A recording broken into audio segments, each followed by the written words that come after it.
We begin in shadowed... Sax. Shadowed... Sax. Sax. That good sax. It's been a while since I had Been a sax.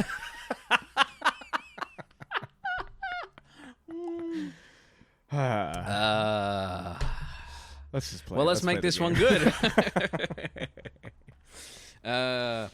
As we begin in darkened shadow lands here, we hear a moaning and like a shambling. Sorry, I can see you. I'm getting excited. I can see Michael already forming the shape of the face of the voice he's gonna do. Oh yeah. He's got great. tusks, man. Yeah.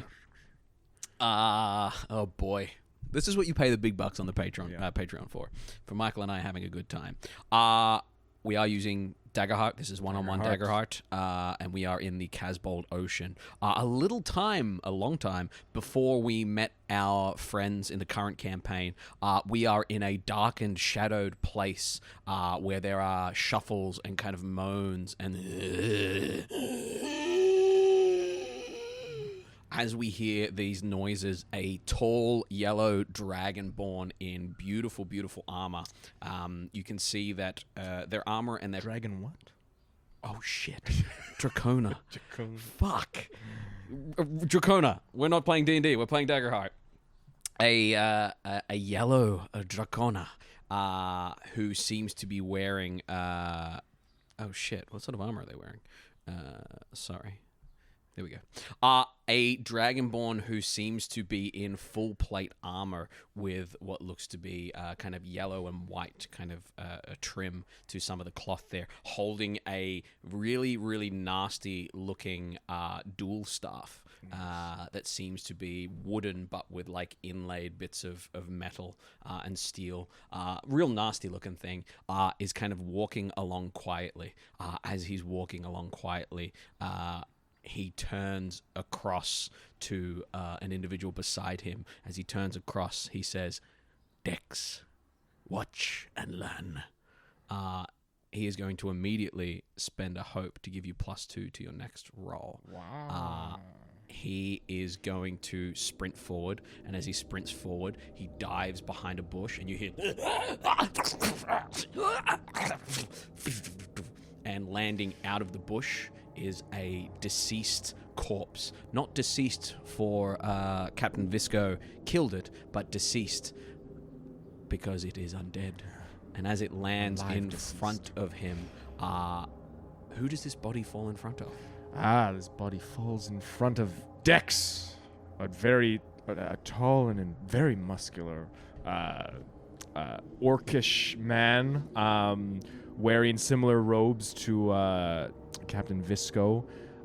In one hand, he is brandishing a golden trimmed axe, as well as in the other hand, he has a rounded shield that has metal inlays that are also in the golden white kind of color palette of the master and the apprentice. Has some robes as well with like not functional armor, but like seemingly like visual armor a little bit, I guess. And yeah, this guy's just swole and he's got tusks kind of coming out the bottom of his jaw, and he's bald. He's bald, everyone. He's a bald orc. And has some piercings on his right ear. And Does he have any facial hair? Yes, he has facial hair. He has a little bit of a handlebar mustache. Yeah, just a handlebar mustache. That's what it is. and some sideburns. Yo, this is my very first character that I made for D&D that I ported over to this campaign that I then told Michael to jump in as. And I guess that's what he looks like. Perfect. He was bald. He was definitely bald. As that creature drops to the ground in front of you, you hear Captain Visco say, "Oh, looks like we've got more." And he backs back through the bushes towards you and kind of goes shoulder to shoulder with you. As he does, you hear... You watch as these smaller, kind of rotted zombies start to stumble out, flesh coming off them. He looks at you and he says, "Well, I heard that the Shires had a problem, but this is far worse than Erameus Storm could have predicted." Well, the sudden death spreads like disease. nods, and he says, "We must eradicate it." And he is going to jump forward. As he jumps forward, I'm going to spend a fear. Gonna spend a fear on yourself? Yep. And I'm going to have all 4 of these rotted zombies, as they stumble out, run towards Captain Visco. As they run towards Captain Visco, they are going to take one big attack there. They are all spotlighted. Everyone within close range. They make a melee attack, 1 shared attack roll. Here we go. That is a 12, 11, 10, 9 to hit Captain Visco. 9 is what they need to hit, and Captain Visco takes 2, 4, 6, 8 points of damage. He is going to mark. He's going to take the hit point. He's not even going to mark an armor slot as he gets hit there. As he gets hit, he goes, "Nice try there." That is going to be their activation. As they are activated, you hear from behind you. And you watch as kind of coming out from the ground, a mound of what looks to be 12 or so zombies, a little smaller, a little more feral, start running towards you. As they do, over to you. Dex turns around and he will shout over to Visco. "Master, we are surrounded. Do you think we can take them all?" There's only one way to find out. And then Dex will...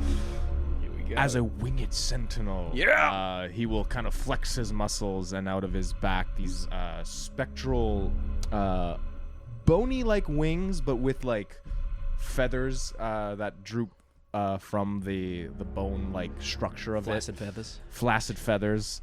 And you can mark a stress. That's yeah. I will mark a stress to take off the wings. Beautiful. And yeah, he's Dex is going to use his wings as like a boost and fly towards some of the zombies or undead coming at him. Yeah. And I will spend a hope. Yes. To deal an extra 1d8 damage on a successful attack. So Excellent. I guess I should attack. Are you heading for the horde that's running towards you, or one of the 4 minions that are surrounding your teammate there? There is essentially, you guys are in the center of this this mound. It almost looks like a hill, like a cemetery hill, and you can see that there's 4 around Visco, who's kind of swinging his staff, and then you see like coming up the hill, just like Dawn of the Dead or like 28 Days Later, just like running up in that direction. I guess not wanting to be flanked. He's going to.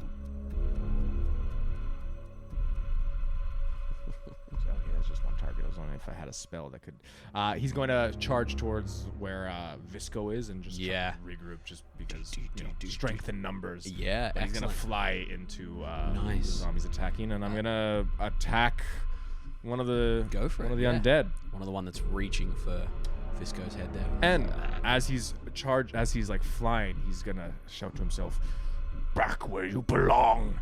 And that's one of my experiences to deal with, hopefully, to put undead back into the ground. Sure, you have to burn a hope to use that.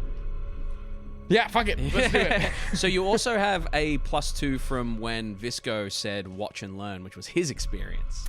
Sorry, let's do it. Okay, I will not. I will say that, but I will not burn. What did you say? Nothing. I'm gonna attack. Okay, because I said watch and learn. Okay, that's perfect. Oh no, our voices are gonna sound too similar. I'm trying to get that fucking Cockney accent in there. How do you do it with the jaw? All right. There we go. All right. Yeah, that's right. All right. That's what it is. A little bit of Vinnie Joe. Right here. That's Great. Okay. Good, because then I have to do it when we do the campaign. So. Okay. Well, so 2d12. I played 2d12. Yeah, you're making a roll against one of the rotted zombies. And that is with the strength, so that's a +4 to hit. Yeah, if that's what your weapon has. Yeah. Yeah, and that's a roll. Oh fuck, that's terrible. That's like the worst roll. Yeah. What, a 3? That's a 3 with fear. That's the lowest you can get. That's the lowest baby!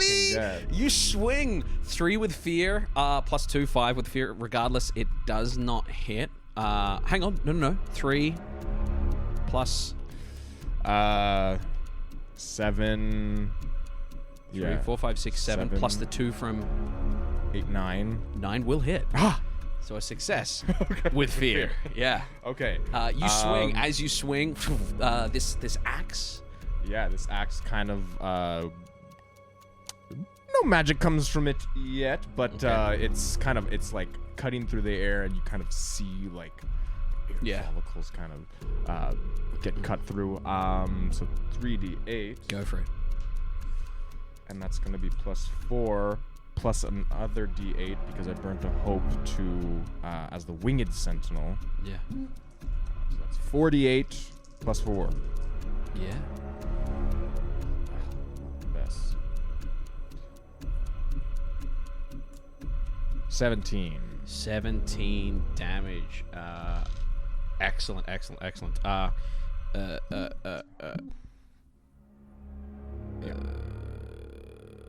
Okay. Beautiful. You swing with 17 damage.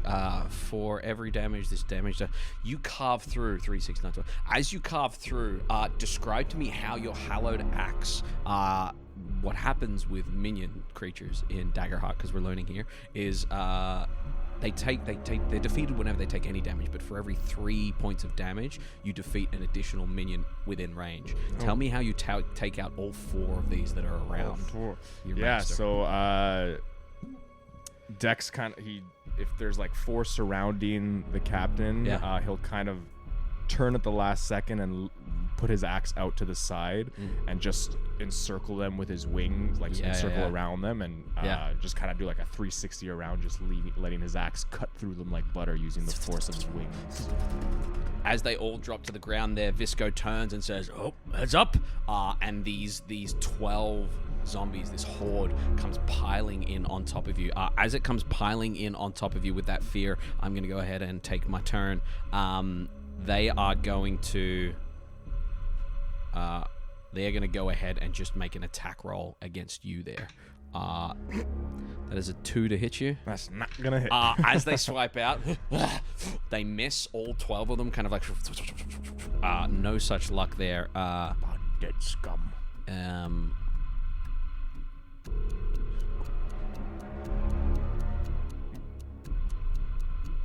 Sorry, I'm just reading this. It's tough to kind of get a handle on. Okay, yeah, that makes sense. Yeah. Excellent. As they all kind of rush on in and pile around you, you're now like shoulder to shoulder. As they're snapping and snarling, there is no room to move right now. As they're snarling, Visco looks at you and says, "Oh, the sun god's looking out for us here. These things are evil." As he says that, he is going to go ahead and he is going to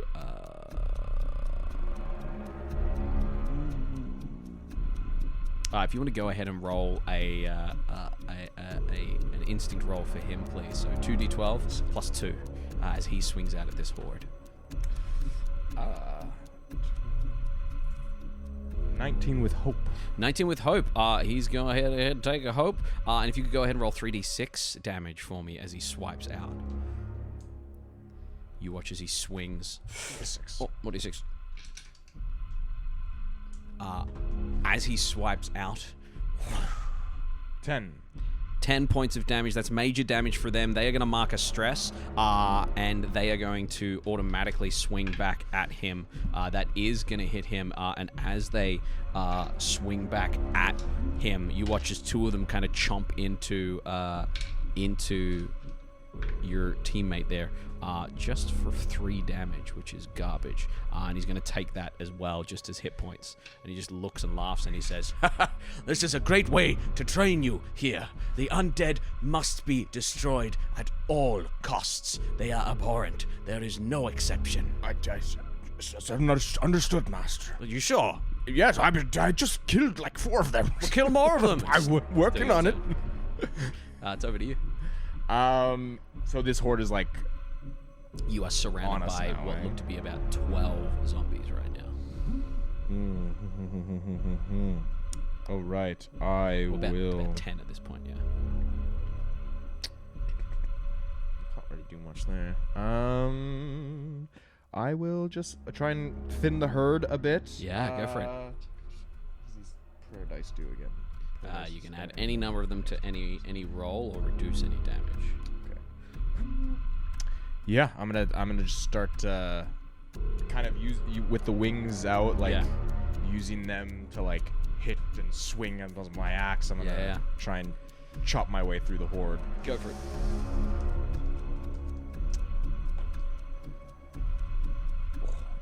No, that's not a crit.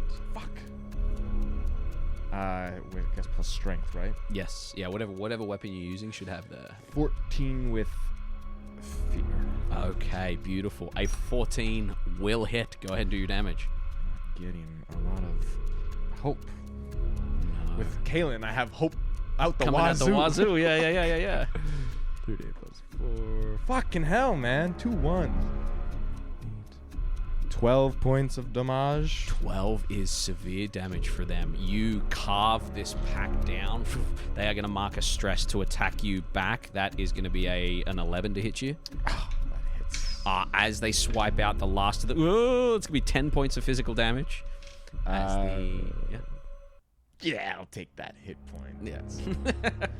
As they bite into you with that fear, you hear...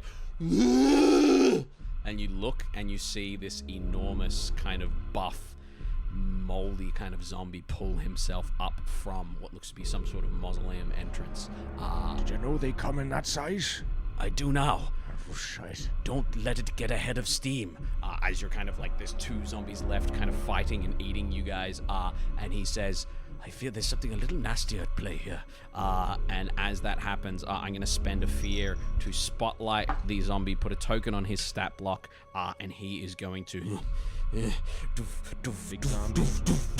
And as he starts running towards you, he is going to collide, knock the other zombies out the way, and collide straight into you. He is going to make a standard attack against you. That is a 19 to hit you for 8, 9, 10, 11 points of physical damage. Yeah, I'll mark an armor slot. Yeah, Dex kind of just flexes and reduces that damage to nothing. Excellent. That takes it down back below your threshold. Yeah, below my minor. Below your minor, which is 1 hit point. Yeah, so it's 18. Oh, so that was minor damage? Yeah. Yeah. So if it's lower than 18, you mark an armor and it deletes the hit point. Yeah, no hit point. Nice. It is, however, going to mark a stress, and it has you restrained now. And as it has you restrained, it squeezes, and I need you to mark 2 stress for me. I am then going to burn another fear to have the big old pack of zombies come at you. The zombie pack, there's only a couple left, but they're going to attack you with advantage. That is a 12 to hit you. Yeah, that hits. Okay. That is going to be 5 points of physical damage there, as they all kind of rush into you, seeing you pinned by this enormous brawny zombie. I'll take the damage. I'll take the hit point, I think. Excellent. I haven't figured out what's the best sometimes to do. Is it best to do armor? Or is it, so we'll see. Yeah, it's an interesting one. That is going to be their turn, bringing us round to your captain. Your captain is just going to plant his feet against the big zombie and grab you by the shoulders and say, Nope, that's not happening. And he's going to make a real quick strength check to pull you out. There. That is a 21 with hope. Nice. As he pulls you out, you are pulled back from this brawny zombie. You see it looking at you, looking down at you. You see the remnants of this pack of zombies here. And your captain looks at you. He's going to take a couple steps back and fold his arms and just say, You look like you've got this. Let's see how you go on your own. Well, it's just another day at the office. And then, what am I gonna do? I'm going to take off in the air. He's going to stop you and go, No, not like that. Like this. And he's going to dart away. He's going to spend a hope and give you +2 to whatever you're doing next. Tell me what to do. Yeah, that's what I built his experiences as. You want to hear him? Watch and learn, not like that, like this. Unquestionably loyal. Yeah, I'm going to take off in the air. Yeah. And I'm going to try and come down and try and bring my axe down and bisect him as much as I can. Excellent. Down the head, Yeah. down. Big boy? Big boy. Yeah, big excellent. boy. As you come straight down on big boy there. That's a +2. Yeah, whatever your attack modifier is. Now, for this winged sentinel, Mhm. to deal 1d8 damage on a successful attack. Yep. So you need to spend another hope. Yeah, but do I do that after the attack, or is that before the attack? I would say you need to spend a hope to deal an extra. You can spend a hope after the attack. Yeah. Okay. Yeah. Anything that modifies the attack roll needs to be done before, except for your Right, brain die. right. Anything that modifies the damage, you can layer So on if you hit, afterwards. okay. All right, yeah. So I'm just gonna hit. Yeah. Roll the hit. Go for it. Fuck's sake, man! 1 and a 3 Language. with fear. Language. It's very frustrating. 3, 4, Plus his 2. 8, 10. 10's exactly what you need for this creature. Okay, at least I'm hitting it. Lucky I'm Those are helping. so low. Lucky I'm man. helping. And that's I'm burning a hope. Yeah. Spend a hope For an So it's extra gonna be D8 of swoop damage, yeah. 48 Go for it. plus 4. Okay. 10, 15, 22 points damage. 22 points of damage is severe damage on that creature. You watch as the flesh splits ever so slightly as it gasps there. With fear, though, and it I is have no more hope. It is going to lash out, and it is going to try and rip and tear you. That is going to be a 9 to hit you. Doesn't hit. Hey! Tries to grab you. No such luck. As it misses you there, you see that Visco is kind of glancing off away, like he's lost interest. And he's kind of curiously kind of looking somewhere and kind of heading like a little bit off. He says, "Come find me once you've done that. You've got it." All right, and he kind of like beats his chest with his axe and kind of motions his arm around, I'm gonna spend limber fear. up a bit. I'm gonna spend a fear to interrupt that, and that's a nat 1. These two zombies kind of try to dive at you, and they just land on top of each other on the ground there. So stupid. And as they land on the What a ground, waste of fear. I will. I'll say you have advantage on the attack roll on them if you want. Okay.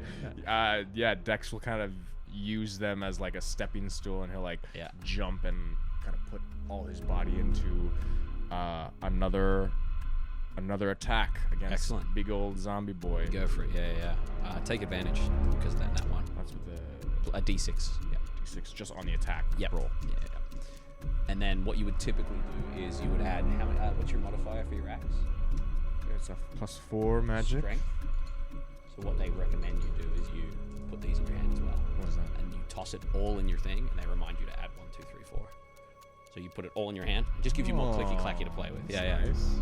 Yeah. So you go like that, and you toss it all in there. Well, yeah. Okay, so that's Yeah. If it's a strength weapon, yeah. This is a lot. It Yeah. feels like a lot of dice. It feels fun, yeah, right?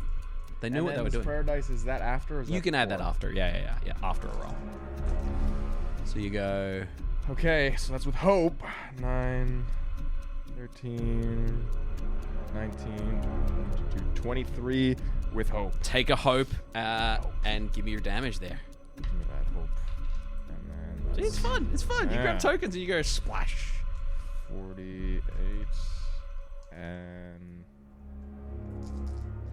Daggerheart's great, yo. I'm gonna spend a prayer dice to add some damage. Yeah, I'm absolutely. gonna add the 4. Yeah. Well, that's already a 4. It's already a 4. Yeah, you don't have to roll it. Oh no, 8, 19, 23, 27. You are 3 away from double severe damage. But that severe damage brings Wait. him down to 1. Can I spend Another. can I spend a hope to You can burn more prayer die. You can burn that 4. You can do whatever you want. If you think the dice roll are in your favor, if you want to just use your flat out prayer die number, that's what the prayer die are for.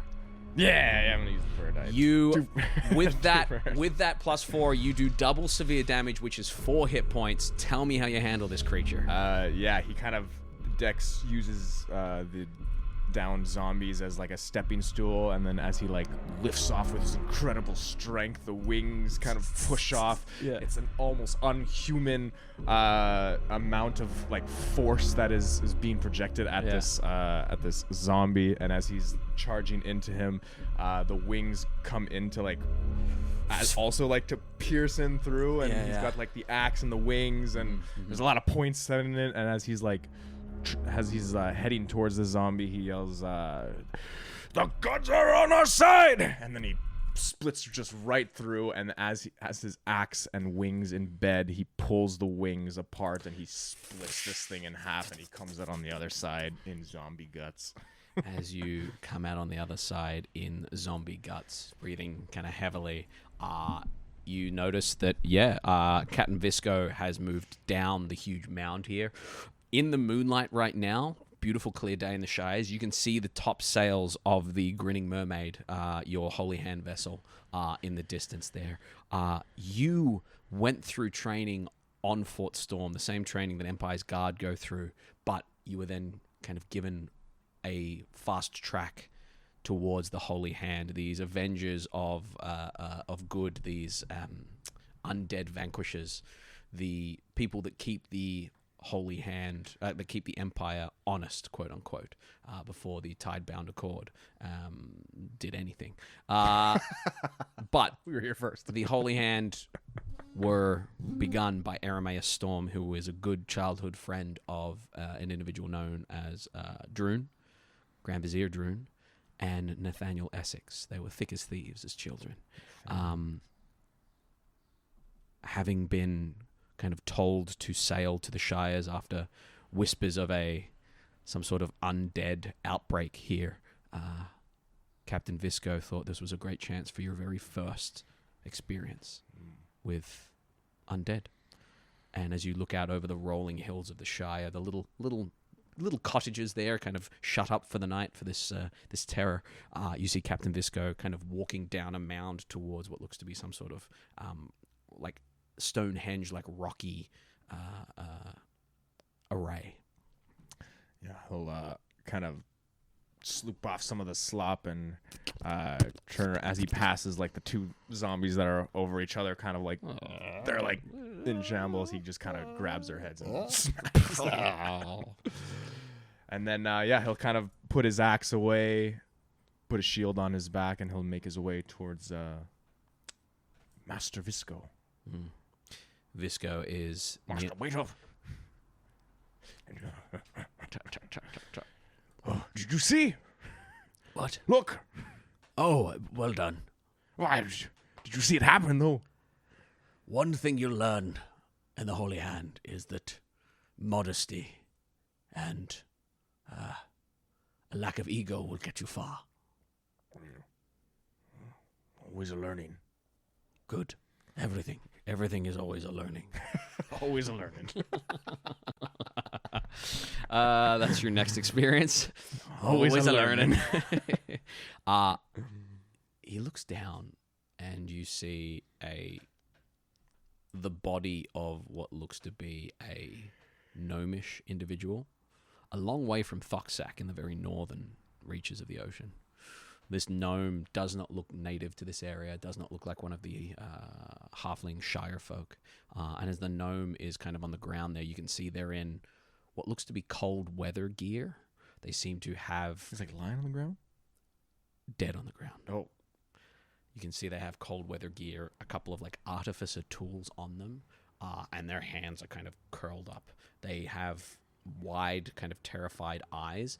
There seems to be like blackening around the soft tissue, and you look inside, you see their tongue and their mouth is black. Is the captain as he's not Visco, touching it, but he's looking at that's what brought his attention. Yeah. Dex will kind of approach and crouch down near it and just get a kind of closely inspect it. What's your distance there, boy? I'm not touching it. I'm just taking a look. What do you think? He looks in What do and you he think says, took his life? I couldn't tell you. This is something I've not seen before. Does not look like undeath, but it does not look natural. If only I had 2 more hope. What for? Maybe I could, do something. Really? Yes. How would you get hope? Actually, If you make a roll, you might gain hold hope. on. Do I need? You can. If you do an errant roll, you might get a little bit of hope. Yeah, I'll just do a roll and see if I got hope. Wait, no, How's that? I don't actually need. Just naturally got hope. I could do it again and see if I get hope. Ready? I got hope again. I'm like, you're gonna cause fear.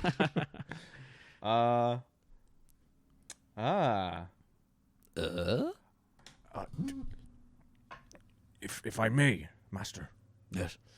He'll kind of not touching the body, but he'll kind of like close his eyes and like mutter like a prayer under his breath. Yeah. And I'm gonna make a spell casting roll. Yeah. On a success with hope. Yeah. I can ask the corpse questions. Yeah. On a success with fear, the corpse answers 1 question. How many questions do you get with the? I get 3 with. Okay. Excellent. So go ahead and make a spell. What is the spellcasting check? That is a 13. So you need to roll a 13. I guess that's with the D12s. Yeah. D12s. And since it's spell casting roll, my spell casting is strength, so I add the +4. Correct. Yeah. Nice. Yeah. It's fun, isn't it? Oh. That's with fear, but that's gonna be a success. Success with fear. So that's 1 question. Yeah, so that's 1 question. Excellent. As you cast this, the body, as it kind of opens its mouth, you watch as its hands unfurl and something drops from its hand there. And the corpse answers truthfully, but it can't impart information it didn't know in life.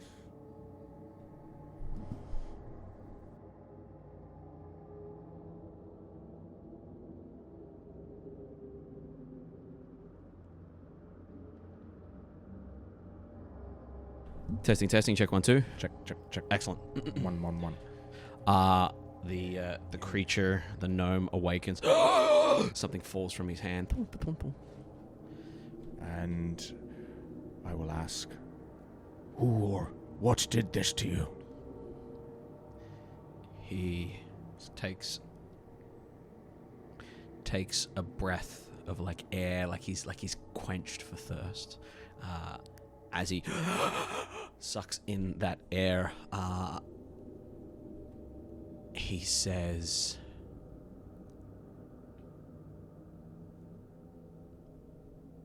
Barfar.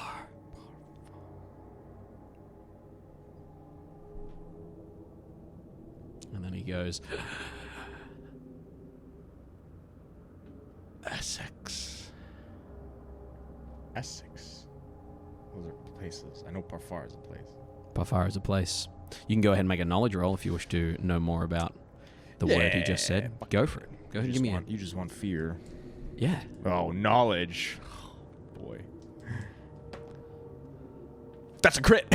That's a crit. That's a double crit. Double 12. Double 12. Take a hope. Clear a stress. That's the biggest crit you can get. Okay. You would know that Essex, Nathaniel Essex, is a gentleman who has had a workshop, had a facility on Parfar for a long time. For a long time, when Grand Vizier Droon and Alphys first kind of took control of the waters here, Essex had a facility, a genomics facility, that was being used in order to figure out how to prolong life. Since the pirates got a little more nasty and took over Thoxac, there's a little bit of like odd timeline stuff there where like, did they take over Thoxac before it was kind of assumed that a weapon was being made? But around the same time that Thoxac was taken over, Dowdall was taken over, it was made apparent that there was a weapon allegedly being made in Parfar. And people were kicked out of Parfar, orcs and ogres were kicked out of Parfar, and the whole place, besides the Primsec prison around the south, the whole place is kind of locked off. No one's allowed there. There are Empire's Guard dotted around the water there. This is a relatively new kind of advancement or relatively new happening here on the ocean, and we, as Holy Hand members, have been told by Arameus Storm, our leader, to not bother, not ask questions. He's spoken directly to Droon and Essex, and it's all above board. And as that creature kind of lets go, you see an odd bit of silver in almost the shape of a crescent moon that drops. Oh. What is this? What is this? Whoa! Look at that! Whoa! Just throwing the fucking giveaway shit, man. Props. We got physical props. Wow, we got physical props on a non. Well, it'll all make sense. Well. It would have made more sense if we played today, but as you look down at that, be reclaimed. Captain Visco looks at you, and he says, "I'm really not sure we should touch anything of this creature's, but it must be taken to Fort Storm. It must be taken to Arameus. This must be reported." Yeah, I think so as well, but he said Essex did this to him. He looks and says, "Essex has been an ally of Admiral Storm's and Grand Vizier Droon's for years now. He's not without his eccentricities, but allegations of a dead man, innocent until proven guilty." I think the only logical explanation is, well, this gnome fella was a baddie. Was betrayed Essex of some sort, obviously. Visco nods and says, "Maybe he stole that artifact or thing from Essex. Maybe we should return it, no?" There's the voice. Do me a favor. Like Do me a favor. Go ahead and roll a presence check for me. Yes, go ahead and roll a presence check for me.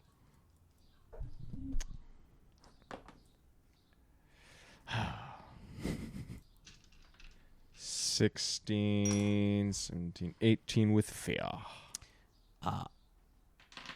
He looks at you, Visco, and says, "How about this? We check in on Essex. We don't tell him we have that, just in case it's something important. But I do agree that this should be looked in on and not swept under the rug. We take the body, we bring it back to the Grinning Mermaid, and we check in on Essex Parfar before we head to Admiral Storm." He's quite far from Parfar. What did you say? Parfar's a few days' sail. Oh, I don't have the map in front of me. 4 days at most. There. Yeah. That's a decent ways away. Well, it's about 2 or 3 days to get around to Fort Storm, depending on the wind. I leave it up to you, my apprentice, but your instincts seem to be go to Essex. If that's the case, we should get underway as quickly as possible. You're all right. I think that works. Yeah. Something on your mind? Honestly, not a lot. It's -1 knowledge. So. Do we know why there are undead here, or this was just like... "This is part of why you're here, to figure out what happened." Do you think the undead have something to do with this lad here? He looks and he says, There seems too much of a coincidence. You think he's a summoner of undead? If we could ask him more, we would. Yeah, at this point, like, his body is kind of like turning to dust, because after... Yeah. As his body is like turning to dust, Captain Visco is going to kind of drop and start to like pat the body down. As he's patting the body down, you watch as like a little bit of that dust just kind of... he inhales it ever so slightly, and then the body crumbles away. And Allergies or something? I think I just got a bit of him in my mouth. Oh, that can't be good. No, that's fine. Do you need any, And like his hands kind of start glowing with some healing energy. He looks at you and he says, Honestly, I'm feeling pretty good. I don't think I need to, I don't think I need any healing just yet, but I'll let you know. Thank you. what would you like to do? Are you going to stick around and investigate why these things turned undead anymore, or? Yeah, maybe. Well, like looking around, we're in the Shires, right? You're in the Shires. The Shires are a dotting of isles that have little halfling villages, and each island has a number of different farming communities on them. You're on the largest of the isles, which is kind of furthest south, a little colder, but it still has that like idyllic Windows XP kind of screensaver kind of green grass hill there. So, but in the evening, and in this beautiful, beautiful evening, everything is moonlit, so you can see quite well. But yeah. Little biker gang outside. Fuckers. Sorry, I was just stretching. Yeah, maybe looking around and seeing if there's any like close by like villages or huts with anybody that might be like occupying them. Maybe it's a good idea to if we just talk with some of the locals, maybe see if they Of course, yes. Nods across, and you see that there's what looks to be like a little village, like maybe 20-30 minute walk from here, but before that you see a little farmhouse that's kind of closer to this cemetery like area that you can kind of head towards. Yeah, head over there. Excellent. You head over towards this little village house, little thatched roof, no taller than like maybe 7 or so feet, maybe 8 feet tall, something that you and Visco would have to kind of tilt your heads into. And as you step up, Visco kind of looks and says, "Now it's extremely late at night, but anyone in their right minds would open their door to the Holy Hand." And just does a little tuk, tuk, tuk, tuk, tuk, knock on the door there. Should we knock louder? I give a big bang. Boom, boom. As you thump on the door there, Visco kind of coughs a little bit. As the door swings open, you see a little halfling man with a chin-strapped beard. You can see behind him a halfling woman with a couple of kids. The kids have started to cry, and the halfling man kind of opens the door and looks up and says, "Oh, hello there. I don't see Holy Hand around here much. It's quite late." Sorry for the intrusion, but we have business here. Right. Well, what can I do for you? Well, we just dispatched a crew of undead not too far from here. Dex, introduce yourself first. I'm Dex, member of the Holy Hand. There you go. And I'm Captain Visco. Holds out a hand and shakes the little guy's hand there. The little guy holds his hand out to you. I mean, yeah, Dex would probably shake the little guy's hand. Excellent. You shake the little guy's hand. The little guy looks up and says, "Right, well, is there anything we can do for you?" I think we were just wondering whether or not there was any increased sightings in undead activities out here in the Shires. Yes, of course. That's why we kind of lock ourselves in at night. There's been things shambling across the place every night for the last little while now. It kind of came like a cool breeze across the ocean.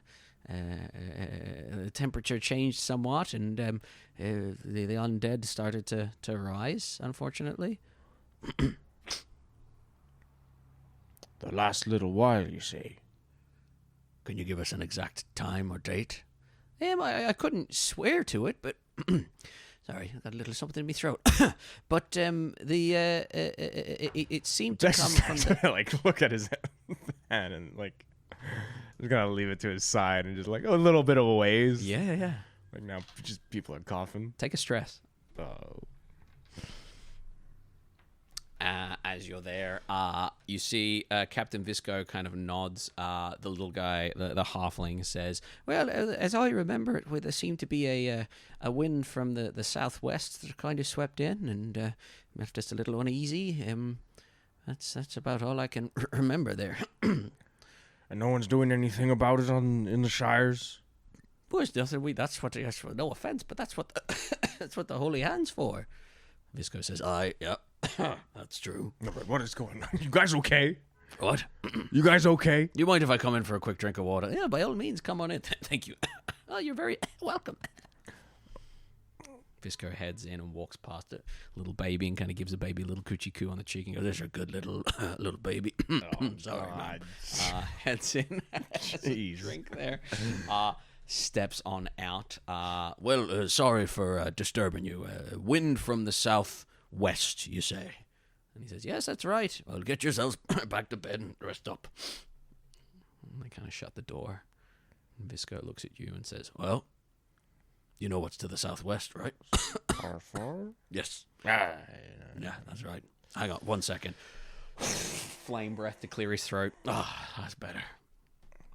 Is it better? No, but it's fine. It's fine. It might have been some of the dust from that gnome I inhaled. So, where to now, apprentice? I think we should head back to the ship and make our way to Barfar. Indeed. All right. And he walks ahead of you. And Dex is gonna like wipe his hands on the grass. Yeah, absolutely.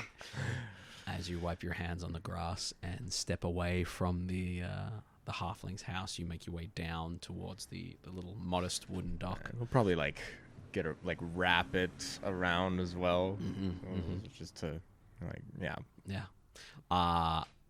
As you step away from the halfling villages on the Shire, we come to an enormous galleon. Beautiful, huge sails. 2 golden H's emblazoned on them. And as you arrive at the Grinning Mermaid, the crew kind of greet you both with cheerful kind of nods.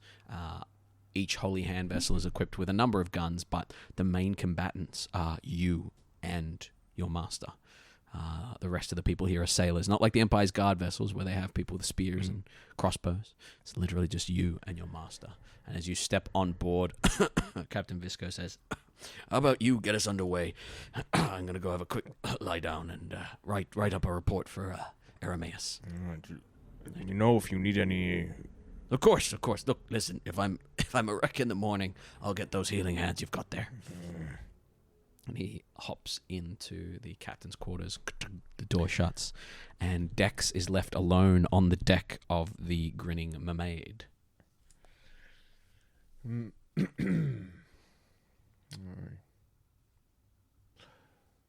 Where would the captain be? Is the captain around? The captain of the ship?